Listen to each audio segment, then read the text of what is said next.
क्या लेप छेप लगेगा। बाप कहते हैं ये भी झूठ है कि कह देते आत्मा सो परमात्मा।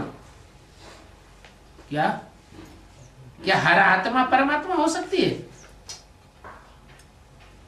हर एक आत्मा परमात्मा का पाठ बजाएगी? आत्मा तो ढेर की ढेर है सृष्टि रूपी रंगमंच पर।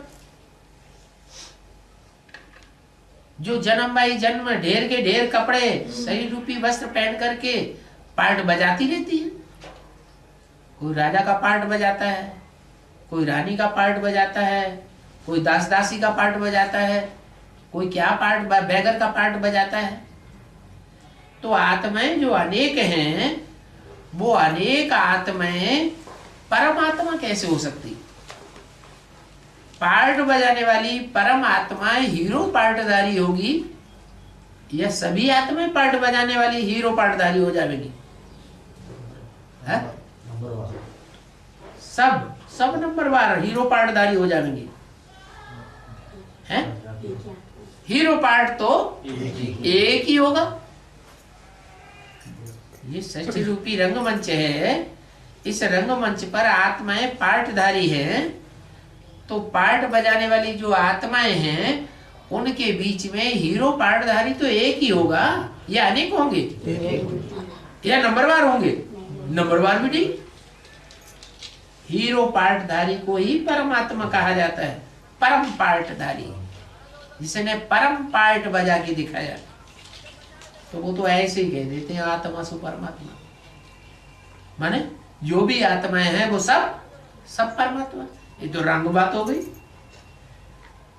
ये भक्ति मार्ग की बातें हैं। जिसने जो कहा पीछे से उनके जो भक्त होते हैं, जो चेले होते हैं, वो सत्य वचन महाराज करते रहते हैं।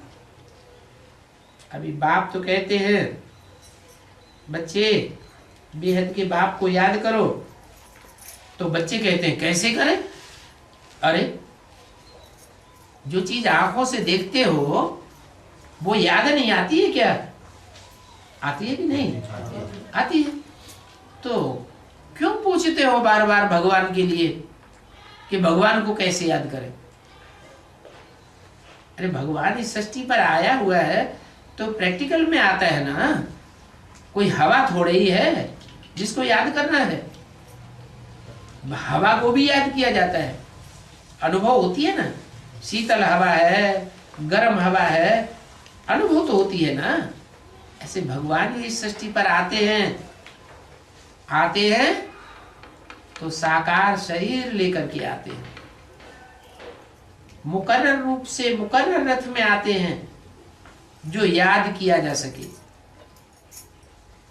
और एक को याद करेंगे तो बुद्धि स्थिर होगी या अनेकों को याद करेंगे तो बुद्धि स्थिर होगी? एक को याद करेंगे तो बुद्धि एकाग्र हो जाएगी। सर्वव्यापी कह दिया, सब आत्मा सो परमात्मा। तो बुद्धि एकाग्र होने की बजाय भटकती और ही जास्ती भटकती।